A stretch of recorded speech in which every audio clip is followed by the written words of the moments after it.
good to get invited back, right? It's always good to get invited back. And Pastor Carol and I are busy corresponding via email, and we're going to meet this month. So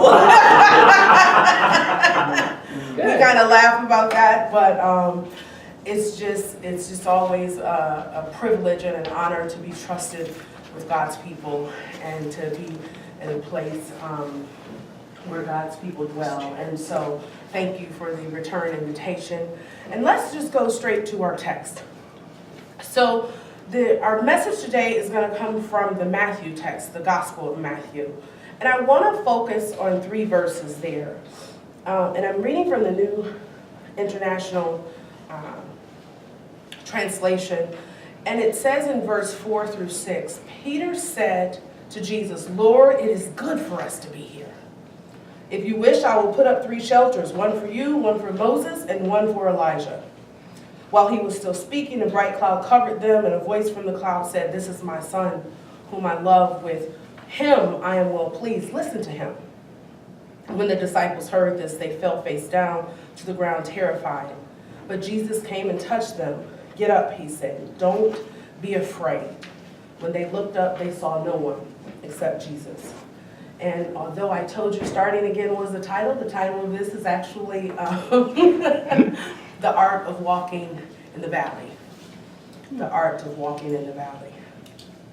See, today we get to share with Peter as he is there in the presence of Jesus, being changed on a mountaintop. It is a familiar text where we often concentrate on what actually happened with Jesus up there. But today I want to focus on Peter and his interaction with Jesus. Peter says, "It is good to be up there." You and I, love mountaintop experiences, don't we? We revel in them. We want more of them. We love that feeling of accomplishment, that ontological high where we feel our hearts beat fast, our spirit soars, and we feel both exhilarated and satisfied. Mountaintop experiences are those experiences that remind us of the joys of life. There are actually persons called adrenaline junkies that take wanting a mountaintop experience to the extreme, right? They seek out climbing Mount Everest, skydiving, dangerous trails of miles of treacherous waters, and uncharted territory. It is often in these places that we find persons, they will seek out these far-reaching activities that you or I sitting in this room today can't even imagine, right? And it's just not the thrill seekers though, right? It is others of us who simply want to stay on the mountaintop. So much so that we fail to move on. So much so sometimes that we even don't make the progress or move on to do the work that is necessary. You know, we love the wedding day, yet have we done the real work of marriage? We love the great big family reunions, but do we do the work to stay in touch and to develop lines of communication with family? We love the excitement of bright lights and new seasons and new relationships, and yet we fail to do the real work of follow-through, the real work of ministry, the real work of building healthy relationships and whole living. We, like Peter, often want to stay stuck up on the high experiences with no lows in between. We want to stay there in the presence of God, awestruck by what God is doing, and while we're simply just looking. You and I often talk about what is happening and ask questions from afar in these mountaintop experiences, but I want to bring us a little closer. I mean, think about it. Who would want to give up their comfort of a mountaintop experience? Do you? Do I? No. I mean, when things are comfortable and they're going well, we want to stay there. Who wants to do the next phase of growth? Who wants to do the next phase of work or the next challenge of climbing? Who wants to do that? When our feet are solidly placed on a mountain, we want to stay there. And who really willingly walks into the next valley? Right? Well, I don't know. if we willingly walk into the next valley. So much as life keeps happening, time keeps moving, and time marches on and things change. We can all point to a valley experience where one day we were up and then that phone call came. We can all point to an experience where one day we felt good and then that doctor's diagnosis came. One day we were employed and at the top of our industry, and then downsizing hit our front door. I don't know if we go running into the next valley experience so much as life keeps happening and things change. Even when we look at the text, there is nothing in our text that tells us that Jesus, Peter, James, and John had a meeting and said, okay, time to leave the mountain now. We don't see that happening here. No, but after Peter asks, shall we build 3 tents? Jesus responds, and God the Father speaks from heaven and from the clouds and proclaims, Jesus, this is Jesus, in whom I'm well pleased, listen to him. The disciples are afraid. Jesus tells them, do not be afraid. And the next verse, the disciples are leaving the mountain. They're leaving the mountain. And as Jesus continues to give instruction. So this text is here for us to have guidance in moving from the mountaintop experience to the valley.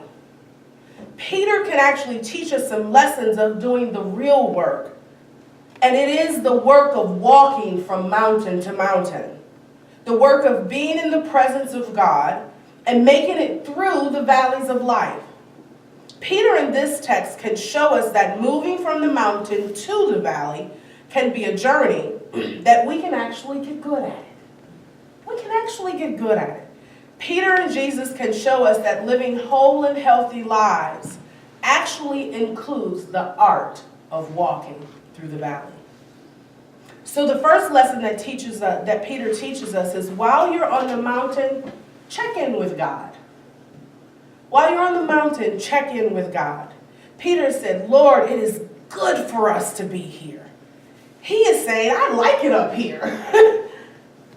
Do you like it, God? I mean, I'll build you 3 tents. The interesting thing about this statement is that Peter says it in a way that we get the impression that Peter wants to stay.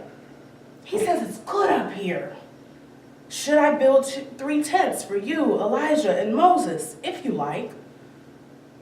The great thing about this statement is you'll miss it. It's kind of subtle. At the beginning of the statement, he says either Rabbi or Lord, right? He recognizes that he is in the presence of teacher, of God, of the divine. And he says, would you like me to build these tents? He checks in with God. So even though Peter may be asking the wrong question, even though Peter might be selfish in his desire to stay on the mountain, even though he may even just have his own human concerns, he checks in with God and says, what do you think? Should we stay? Do you want a tent for you and your guys? He actually asked the question. We could learn from this because often when we are at our best and when we are on our mountaintops, we don't check in with God. Our human tendency is that when things are going well, we don't have questions for God. We simply go our own way. When is the last time you said, God, this day is going great. Am I headed in the right direction? When is the last time you said, this new business venture is pretty profitable. Should I keep doing this? God, I haven't had an argument with my spouse or my loved one or my sibling. Have I tended to the needs of this relationship? We don't ask those questions. But we could take a page from Peter and under the best of circumstances, check in with God. Don't wait for tragedy or difficulty. Check in with God when you're at the peak of your game, at the height of your life. And then the next thing that we can learn from Peter is after you check in with God, Peter shows us that there will be valleys. There will be valleys. It's the next thing. See, it is a particular condition of humanity, a particular condition of our government, a particular condition of our community and families, a condition that both you and I suffer from. You know what it is? We do not like being uncomfortable. We just don't. All you have to do is look over the last week or year or month. We don't like it. We're not good at it. I mean, from the government seat to the very chair that you're sitting in, we're not very good at being uncomfortable.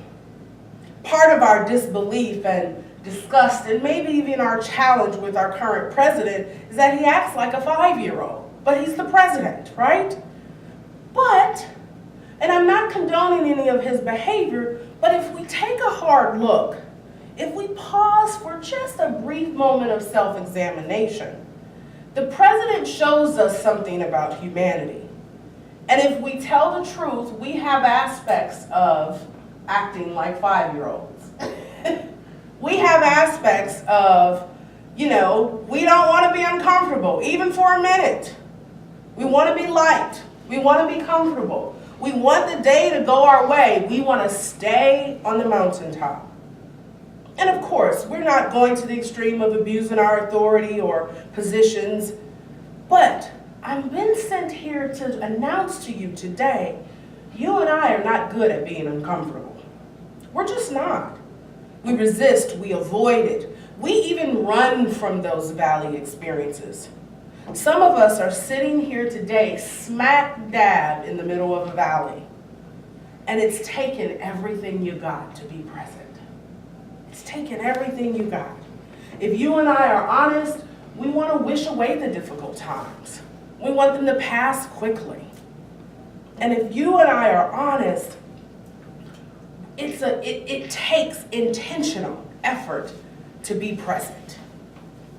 See, if we look at the statistics in our country, we have one of the highest pills, antidepressants, addiction-ridden, one of the highest rates in populations because we don't want to be awake for our valley experiences.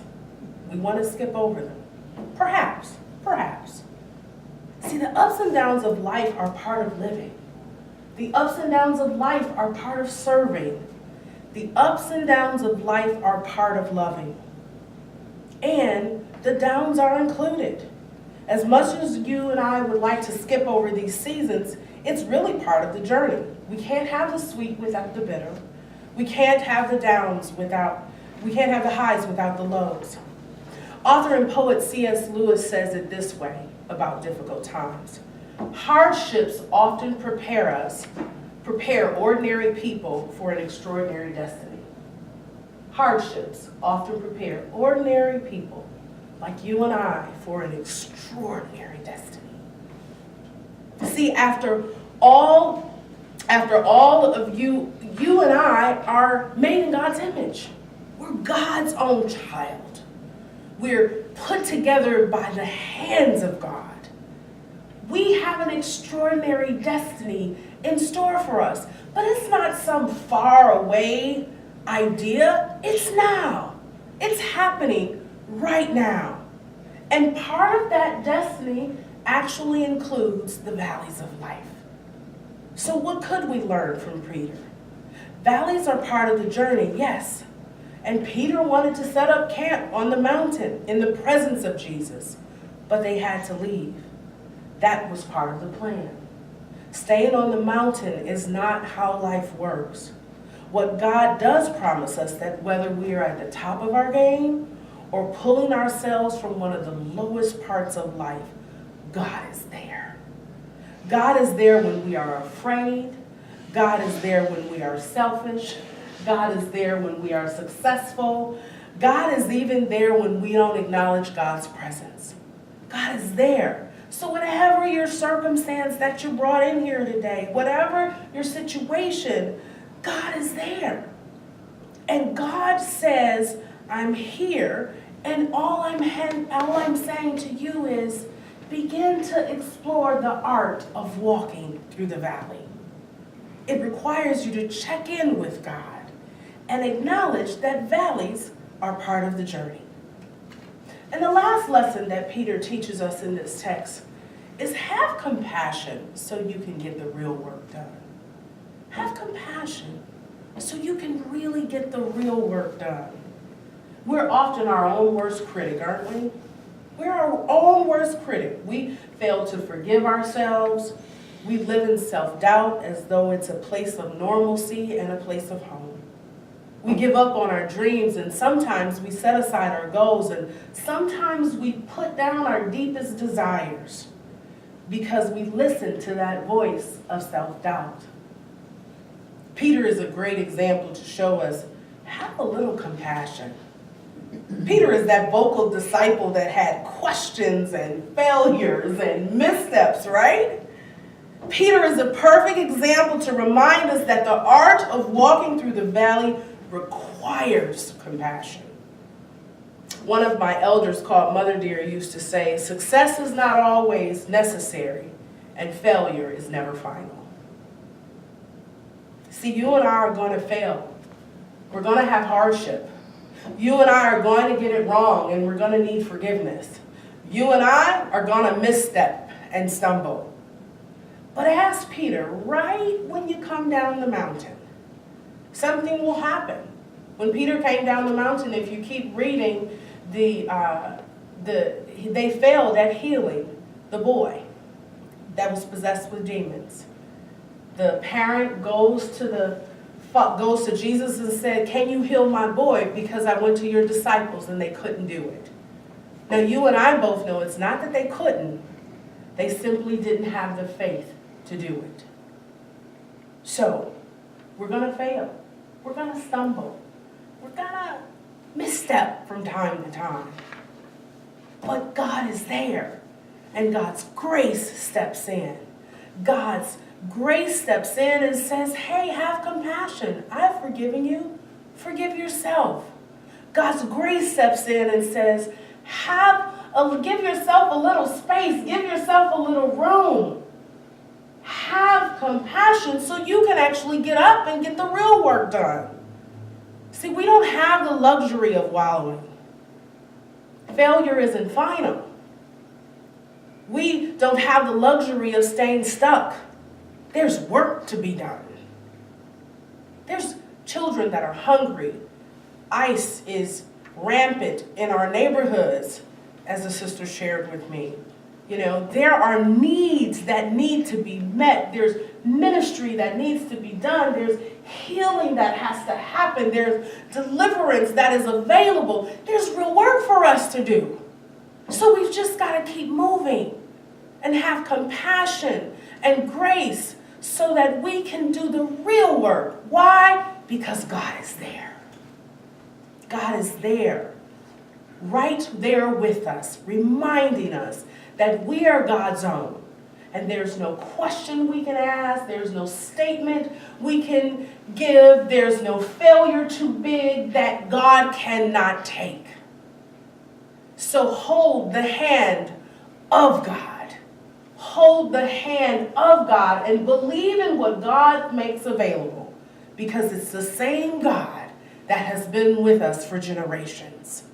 So have compassion and move forward and get the real work done. Amen? Amen. Amen.